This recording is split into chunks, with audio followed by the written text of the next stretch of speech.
Olá, Vida de Qualidade está começando e hoje eu quero iniciar esse nosso programa lendo uma frase de minha autoria. A dificuldade não resiste em mudar de vida e viver uma vida nova, mas sim em escapar dos exemplos e das experiências de uma vida antiga. Algumas verdades podem te ajudar. Você não está só, uma grande maioria das pessoas já viveu ou vive esse processo. E a outra verdade é isto, com certeza passa e depende única e exclusivamente de uma pessoa que é você. Vá pensando sobre isso, não saia daí, a gente volta já já.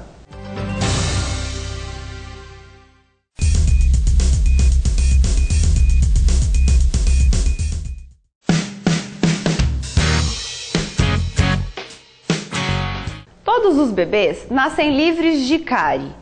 Quem transmite a cárie para o seu filho normalmente é a mãe, o pai ou os cuidadores, que usam os mesmos talheres ou os mesmos copos para alimentar os seus bebês. Tome cuidado com isso, pois a transmissão de cárie se dá pelo contágio da saliva. Eu sou Joselene Franzoni, mestranda em ortodontia e cooperada da Uniodonto de Americana.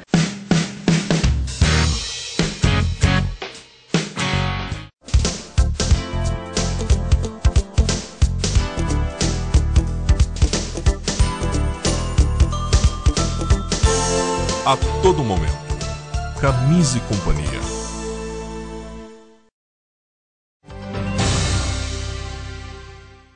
Vida de Qualidade está de volta e hoje o nosso bate-papo é com o Tadeu Leite, que é psicólogo e coordenador do Serviço de Álcool e Outras Drogas do município de Americana.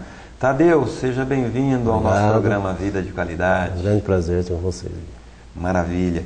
E eu queria começar esse nosso bate-papo, Tadeu, pedindo para você que nos diga o que é o Serviço de Álcool e Drogas do município de Americana, como é que ele funciona. Ok. O nosso serviço, ele iniciou no ano passado, mais ou menos meados de março. Tá? Ele atende a população americana, que usuários de álcool e essas drogas. Né? Nosso serviço nós chamamos de ações de CAPS. Ainda não é um CAPS AD, a prefeitura pretende, e no segundo semestre já estaremos com o serviço completo, né, com uma casa, com toda a equipe completa e sim, um CAPS AD. Mas o serviço ele funciona na UBS da Vila da Inês, a UBS 5, e ali nós fazemos atendimento a toda a população, usuários de álcool e outras drogas. Né? Você citou o CAPS. O CAPS o que seria para que as pessoas que estão nos assistindo possam entender? O CAPS ele é um Centro de Atenção Psicossocial. Na verdade é um programa que já vem há mais de 10 anos, né? É um programa do governo federal e vai passando pelos municípios. E ele tem como o principal objetivo é você fazer a substituição à internação psiquiátrica. Então ele é um serviço substitutivo ao hospital psiquiátrico, é uma forma de tratar sem excluir. Né? Então existem 3 tipos de CAPS. O CAPS, que é americano, já tem o CAPS adulto, que atende as patologias mais graves, a esquizofrenia, a psicose infantil. O CAPS infantil, que também existe em Americana, e o CAPS álcool e droga, que nós almejamos, né, logo em breve, existir em Americana. E no nosso serviço estão algumas ações que é próprio de CAPS. Então o CAPS ele trabalha dentro da cidade, você vê, uma coisa não é exclusivo, não parte pela exclusão, ao contrário da inclusão. Tá? Ele tem uma equipe multidisciplinar. Os usuários ali, eles têm todo um espaço mais democrático, né? Não tem algo, é sempre muito discutido, tudo que se faz é discutido com os usuários. Enfim, você procura tratar o usuário sem aquela exclusão, sem estar fechando, sem estar colocando ele num lugar isolado, né? E ali ele não ter autonomia. O CAPS ele trabalha com autonomia, com a reabilitação social, buscando a autonomia do usuário, para que ele volte à vida normal, sem precisar estar excluindo. Perfeito. E como é que as pessoas podem ter acesso a esse serviço, Tadeu? As pessoas que desejarem, eles procuram a UBS da Vila da Inês. Né? Ali nós temos o serviço de acolhimento, agendado um acolhimento, ele passa por esse acolhimento, que é onde você vai fazer uma triagem, ver se a pessoa é realmente, né, ela é adequada ao serviço, ou seja, tem um perfil do serviço, o perfil que tem que exige o tratamento do serviço, e ao mesmo tempo nós fazemos então a pessoa, vendo que a pessoa ela precisa desse tratamento, ela passa por uma motivação, nós motivamos a pessoa para que ela haja adesão ao tratamento. Né? A partir daí ela inicia todo o tratamento do nosso serviço, que é multidisciplinar. Nós temos também médico, o psiquiatra, médico clínico, eu como psicólogo, a enfermagem, e nós trabalhamos com todos nesse contexto, né, de multidisciplinaridade. A equipe toda funciona em torno de um objetivo só, que é esse de realmente sim, acolher o usuário e tratá-lo, né, para que ele volte a uma vida normal. Perfeito. E se a gente pudesse dividir, né, o acolhimento seria a primeira etapa desse tratamento? Sim, o acolhimento é fundamental, né? O usuário chega, muitas vezes receoso, com medo, muitas vezes muito depressivo, não acreditando nele. Então cabe a gente, olha, o paciente é um usuário que ele está em uso, um uso, né, constante, um uso nocivo, né, de substância psicoativa, tanto o álcool, o tipo de substância, né? Então necessita do tratamento. Então nós fazemos no primeiro momento esse acolhendo, nós vamos estar motivando para que ele inicie realmente o tratamento, ele haja adesão ao tratamento, né? Porque quando você entra, você espera algo milagroso, e não é, né? É uma caminhada, inicia uma caminhada que tem a longo prazo. E para isso você está motivado. Tá? Então a função nossa, o objetivo principal do acolhimento é acolher a pessoa, acolher essa demanda, o sofrimento dela e instigá-la, ajudá-la, reforçar sua autoestima para que ela volte, ela inicie a caminhada e consiga então o seu intento. Né? Tadeu, o que é mais fácil? É lidar com essa pessoa que chega sob o efeito da droga ou lidar com a pessoa que já chega nesse estágio mais depressivo? Tem algo mais fácil de se lidar? Como é que funciona isso? Bom, se a pessoa chegar em estado, né, de intoxicação, fica agitada, nós temos que ir encaminhando o serviço do Hospital Municipal, né, pronto-socorro, já que não somos CAPS e não temos leito. Então, os leitos, no caso, só no Hospital Municipal, onde vai para lá para passar essa fase mais crítica, né, de intoxicado, né, e ele voltaria para o serviço. Então, a maior parte das pessoas que chegam nesse estado que já passou o efeito, né, da substância, está em um estado mais depressivo, então em um estado mais de culpa, né? Então, esse trabalho, que não é fácil também, né? Que você tem que motivá-lo para que ele retorne ao serviço. Mas, se a pessoa estiver no estado intoxicado, é muito difícil, né? A pessoa, a mente está alterada, ela não consegue ter um contato, não consegue estar refletindo sobre as questões. Então, a pessoa que está em estado de após o uso, né, que está em estado mais depressivo, que não é fácil entender, mas é o momento ideal de você fazer a intervenção. Mas talvez seja interessante para um tratamento você conhecer a reação da pessoa quando ela está assim, sob o efeito da droga. Porque quero eu acreditar que as pessoas reagem de forma diferente. A pessoa sob efeito do álcool, um exemplo, ela pode se tornar o que a gente sempre brinca, né? Aquele bêbado chato, aquele bêbado alegre ou aquele bêbado agressivo. Sim, né? sim. Existem, acho que, 3 formas de você assim, fazer uma resposta à droga, né? Vocês conseguem avaliar isso nessa chegada? Isso interfere no tratamento ou não? Sim, não interfere de uma forma assim ampla, né? Porque cada pessoa realmente vai ter uma reação. Inclusive, é muito interessante você falar isso no álcool. O AA cita que tem fases do alcoolista, né? Que seria assim, a primeira fase do alcoolista ele é um papagaio, fala muito. A segunda fase é o macaco, né? Que se cura. A terceira é o leão, fica bravo, né? E a quarta é o porco, porque aí cai no chão, cai na lama, né? Se diz, né? Então, cada pessoa ela vem, né? De repente, com o estilo alterado, ela vem, cada um tem uma condução, realmente uma forma. Alguns falam que chora bastante, outros, né, ficam mais bravos, violento, né? E cada um tem a sua forma de comportar. Mas isso a gente vai discutindo durante o tratamento. Né? Nesse primeiro momento, não importa, o importante para a gente é estar usando uma substância que é assim, nociva para ele. Quer tratar? Vamos tratar e vamos incentivá-lo para que ele inicie o tratamento. E aí, no decorrer do tratamento, que a gente vai conversando, vai entendendo isso. E quando você coloca fases, então a gente pode acreditar que todo mundo tem estas fases? Não é uma coisa. Cada um tem uma mais exacerbada. Isso é uma frase, inclusive, do AA, os anônimos, eles colocam isso, uma forma até mais lúdica, né? Ah, sim, de você. Esse é o caminho, né? Sim, você vai acabar sendo porco. Sim, com certeza, né? Porque o álcool, no caso, como de pessoa extremo nervoso, a pessoa usando chega um momento, ela realmente não aguenta, né? E aí vai perdendo emprego, vai ter questão social, vai uma família. E a pessoa vai se deteriorando, né? Destrói o indivíduo, né? Destrói uma vida, a família e das pessoas que estão ao redor, isso, exatamente. Né? É muito complicado, né? É muito complicado. A gente falou de família. As famílias também recebem um atendimento? As famílias também são cuidadas? Sim, no momento estamos fazendo apenas orientação às famílias, né? A família chega num desespero, né? Não sabe o filho, o marido, às vezes a esposa que está usando, né, alguma substância. Então, cabe a gente estar acolhendo a família e orientando o que está fazendo. Quando a gente iniciar um serviço realmente completo de CAPS-AD, teremos um grupo de família, né? Então você vai poder intervir de uma forma mais direta e inclusiva com os familiares, que é super importante, né? A gente fala que a família, de forma geral, é um codependente do usuário, né? O usuário usa uma substância, mas a família também adoece. E muitas vezes, quando o usuário ele para de usar a substância ou diminui, a família também modifica. Melhor para pior. Porque, ou seja, a família realmente deixou de ter alguém ali que seria, como dizer, um escape da neurose familiar, né? A gente disse muito que a droga, o uso de substância, né, na família é uma grande válvula de escape daquela família que está doente, né? Então vocês têm casos em que, de repente, o familiar se cura e a família sofre de um outro mal. Acaba sofrendo. A ausência daquele problema. Isso, né?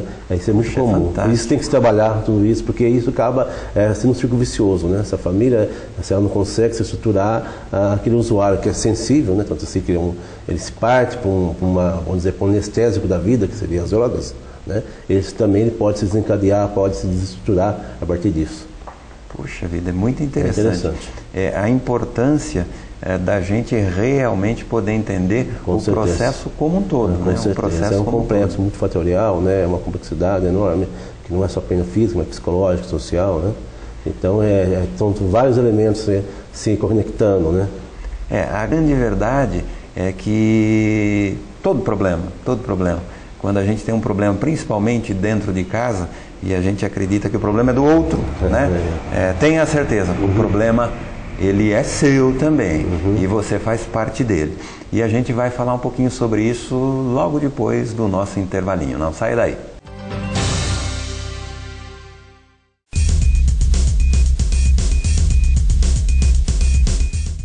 Você não usa cartão para suas compras? Você recebe o seu salário e paga suas contas em dinheiro vivo? Não tem como comprovar renda? Então eu vou te mostrar uma novidade, o Acesso Card, o cartão para compras e saques que você pode ter sem aprovação de crédito ou comprovação de renda. E o melhor, não tem juros. O Acesso Card é o seu cartão pré-pago recarregável Mastercard, aceito em milhões de estabelecimentos comerciais por todo o país.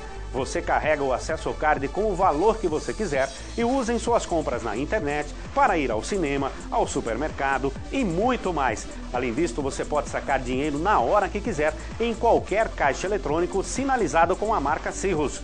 Acesse agora o site www.acessocard.com.br e adquira o seu. Com o Acesso Card você não tem risco de descontrole no final do mês. Você determina o valor que pode gastar, carrega o cartão e pronto! Você também pode pagar a mesada de seus filhos ou delegar valores para empregados e controlar todos os gastos pela internet e celular. Não é genial? Acesse agora o site acessocard.com.br e adquira o seu. É fácil, rápido e seguro. Vamos lá, acessocard.com.br. Acesso Card, o cartão que você pode ter. Uniodonto Americana Planos Odontológicos, empresa com 38 anos de experiência especializada em odontologia. Trabalhamos com planos empresariais e familiares, entregando a melhor relação custo-benefício do mercado, que possibilita prevenir, manter e reabilitar a saúde bucal com um pequeno investimento mensal. Em Americana, Nova Odessa e Santa Bárbara do Oeste são 132 dentistas especialistas atendendo em seus consultórios particulares. Uniodonto Americana, bom para o seu dentista, bom para você. Vida de Qualidade está de volta e hoje o nosso bate-papo é com Tadeu Leite, psicólogo e coordenador do Serviço de Álcool e Outras Drogas do município de Americana. E a gente foi para o intervalo falando um pouquinho da responsabilidade, da cumplicidade das famílias. Tadeu, em relação às causas que de repente propiciam, carregam, levam as pessoas a adquirir um hábito de droga, quer seja ela qual for, o alcoolismo, quanto isso é importante da gente assim poder alertar, da gente poder falar para as pessoas que estão nos assistindo? Quanto a família é responsável por isso? Eu diria a família, o ser humano, o cerne é a família, né? Ele está ali na família e tem toda uma característica física própria, genética dele, inclusive a questão genética pesa bastante na dependência de substâncias psicoativas. Então, se o avô, o pai é um usuário, né? A questão genética pesa bastante. E toda essa formação, a estrutura familiar, né? A dinâmica familiar pesa muito na formação do ser humano. Então, no caso, se são os pais, são usuários de alguma substância, no caso do álcool, mesmo tabaco, o tabaco é um grande exemplo, né? O jovem sempre quer imitar alguém, né? Se o pai é usuário, se a mãe, os parentes mais próximos eles são um modelo, né? Para aquela pessoa que pode, a partir daí, ter curiosidade de experimentar as substâncias, né? E além de toda a questão da dinâmica mesmo, psíquica da família, né? Uma família desestruturada, com certeza esse jovem vai ter mil problemas, vai ter com mil comprometimentos, né? Inclusive psicológico, e esse comprometimento pode, de repente, a droga ser uma válvula de escape desses conflitos que está gerando, né? Então, uma família desestruturada, uma família que tem uso já predominante de substância psicoativa, o álcool, é muito comum, as pessoas não se falam tanto, mas os comprimidos, as pessoas usam, os calmantes, né, chamados calmantes, que se utilizam. Então, a criança, no caso, o jovem, a criança, o adolescente, vai se vendo, tendo como modelo os pais que usam uma substância e aparentemente sentem-se melhor, né? Então, aquele modelo já é inculcado nessa pessoa, né? Aí ele vai, na adolescência principalmente, vai num grupo de jovens, ou outros amigos que também estão usando alguma substância. Então tudo é um caminhamento, né? Se vocês são N fatores, mas uma família desestruturada, uma família que já se usa alguma substância, que faz parte dessa cultura familiar, né? Ela com certeza vai estar estimulando muito para que o jovem inicie também o uso, né, da substância. O exemplo é quase tudo, né? Sim. O bom exemplo, com certeza, carrega para o bom caminho. Com certeza, o exemplo acho que é o cerne da questão, né? Você tendo um bom exemplo, o caminho seu vai ser diferente, né? Agora, se você tem um bom exemplo, você acaba seguindo aquilo, né? Tá aí um grande desafio para você que tem esse problema dentro de casa. Às vezes a parte da cura do seu filho, do seu ente querido, passa por uma ação sua, passa por um exemplo seu. Talvez lhe custe caro mudar um hábito seu, mas para que você tenha o seu filho vivendo com qualidade, eu tenho certeza que vale a pena você fazer esse sacrifício. Sendo que um sacrifício nunca é sacrifício, porque a primeira pessoa a se beneficiar vai ser você. Então entenda isso que às vezes uma atitude sua é necessária para que você mude o contexto familiar. Conta pra gente, se a gente quiser saber de prevalência, tem assim uma faixa etária ou um sexo masculino ou feminino que mais é atingido por esse tipo de problema? De forma geral, os homens, né, os usuários, o maior número de usuários de substância psicoativa. O alcoolismo, isso que chega no nosso serviço, o alcoolista é interessante, ele chega a pedir ajuda, vamos dizer, né? Quando ele chega no serviço de tratamento é na faixa dos 30 anos para cima, né? Isso é o alcoolista. Os usuários de substâncias estimulantes, no caso cocaína, o crack, chegam mais cedo, né? Então de 20 anos, 18, até 25 anos, essa faixa que é a prevalência desses usuários que chegam ao serviço, né? O alcoolista mais tarde. De forma geral, né, os homens, a grande maioria, a boa parte, a maioria é solteiro, isso, nossas estatísticas são solteiros, né? Ou em termos de escolaridade, a maior parte não tem o ensino fundamental incompleto, não é completo, é incompleto, né? Uma segunda faixa já tem o ensino fundamental, o médio incompleto, né? Então tem alguns no nível superior, né? Enfim, na verdade, a gente percebe que quando a pessoa tem menos condições culturais, socioculturais, ele está mais sujeito ao uso de substâncias, né? A pessoa que não quis quem é universitário não vai estar usando também, mas de forma geral, a pessoa com menos condições socioeconômicas e culturais está mais sujeito ao uso de substâncias, né? A grande verdade é que quanto mais conhecimento você adquire, maior facilidade você tem para entender que aquilo te faz mal, com certeza, né? Com que certeza. Aquele caminho é sem saída, né? Com certeza. E você também pode ter mais escolha, ter mais opções de vida. Mais opções, sem dúvida. Você acaba evoluindo a sua vida em termos, né, até financeiro, em termos social, você consegue ter outras escolhas na vida saudáveis. E quando você fica mais limitado, então você não tem muita escolha, você vai ficar em bar, você vai ficar com grupos de amigos, que podem ser usuários, né? e aí desencadeia todo esse processo, né? Não deve ser nada fácil você entrar por esse caminho, né? Nós tivemos um exemplo do Missionário Zoom, que a gente entrevistou há pouco tempo nesse programa. E ele contava de que ele iniciou o processo, o vício dele, do alcoolismo, por conta dos próprios pais que, sem conhecimento, né, eles moravam no sul do país, e não tinham condições de agasalhar os filhos e davam uma dosezinha de cachaça para esquentar, né? Então, na ignorância, né, na falta de conhecimento de um pai, de uma mãe, acabou provocando aí um hábito que ele carregou por toda a vida. Certeza, né? Passou a ser algo nocivo. Exatamente, que graças ao bom Deus ele conseguiu dar a volta por cima e sair.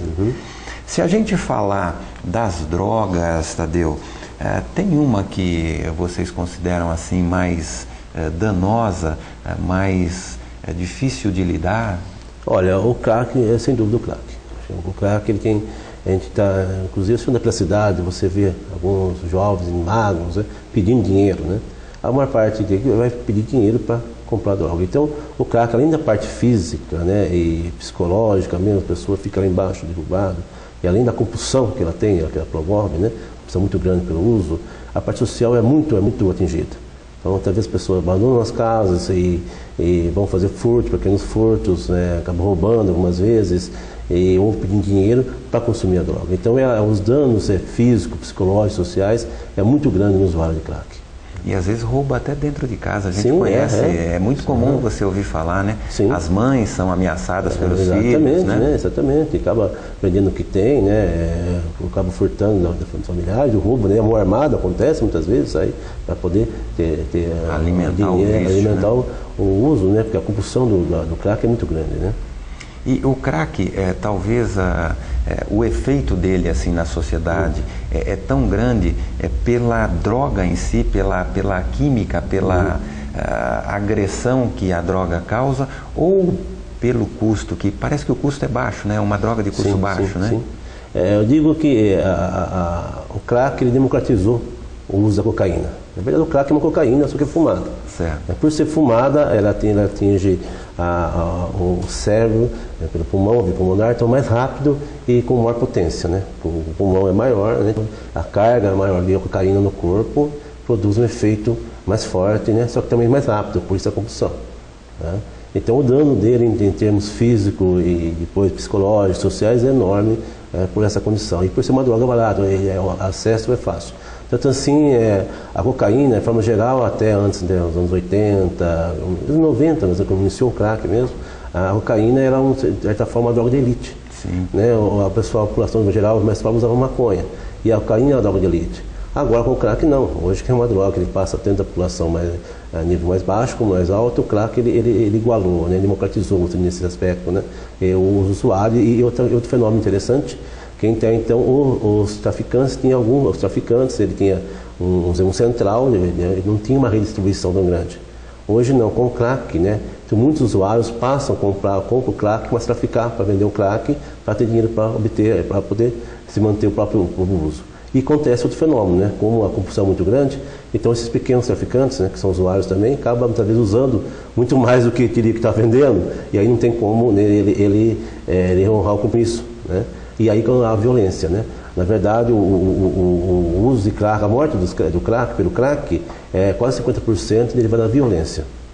Entre eles. Entre eles, entre sim. As pessoas que traficam. Exatamente, porque você compra para estar depois, né, vendendo e pagar, e você quer com a compulsão, você acaba usando muito mais do que devia e tem que estar pagando.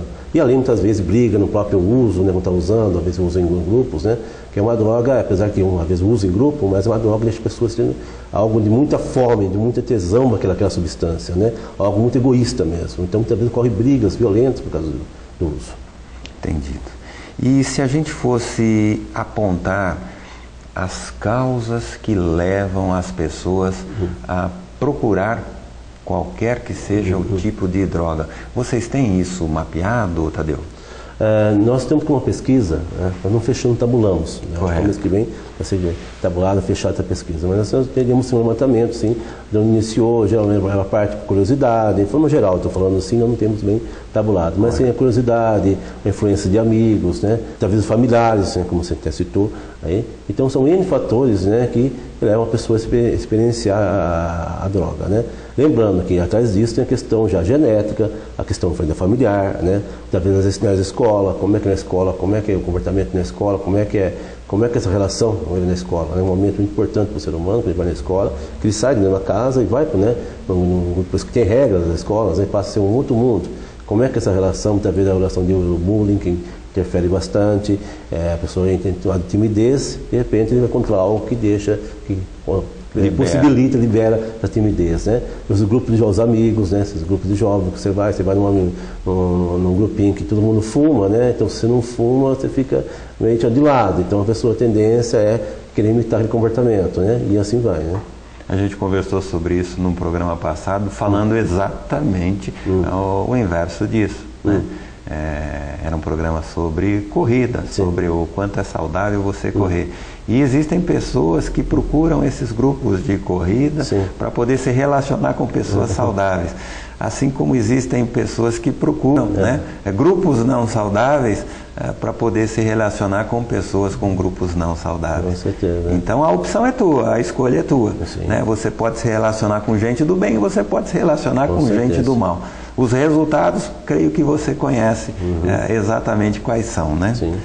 Meu amigo, eu acho que a gente cumpriu aqui uma função interessante de poder tentar mostrar para as pessoas da nossa cidade aí o que a droga pode causar e como de repente se livrar. Eu queria que você deixasse aí uma mensagem para quem porventura queira estar acessando o serviço aí e já de imediato te agradecer por ter aceito o nosso convite. Eu agradeço essa oportunidade, né?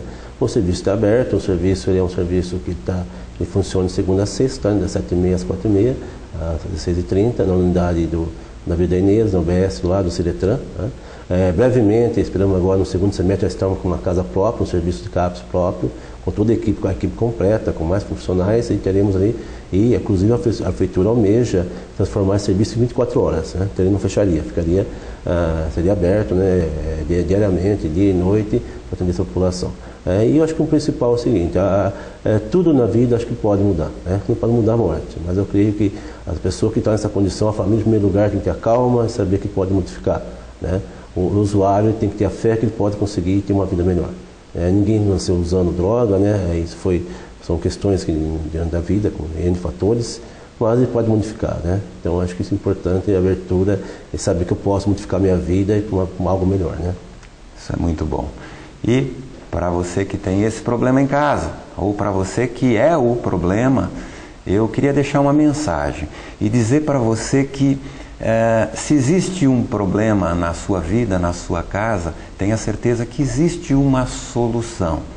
Se você que de repente tem aí um relacionamento ou teve um relacionamento ruim com os teus pais, que teu pai não te deu o amor que você acreditava que merecia, que teu pai não te deu a atenção que você acreditava que merecia, que teu pai não te deu os exemplos que você precisava para construir o seu caráter, tenha certeza que se você conseguir perdoá-lo por isso, o Pai Celestial vai te capacitar para você sair dessa. O Pai Celestial vai ser o Todo-Poderoso que vai conduzir a sua vida para uma vida melhor, uma vida de qualidade, uma vida em abundância. Grande abraço, até o nosso próximo programa Vida de Qualidade.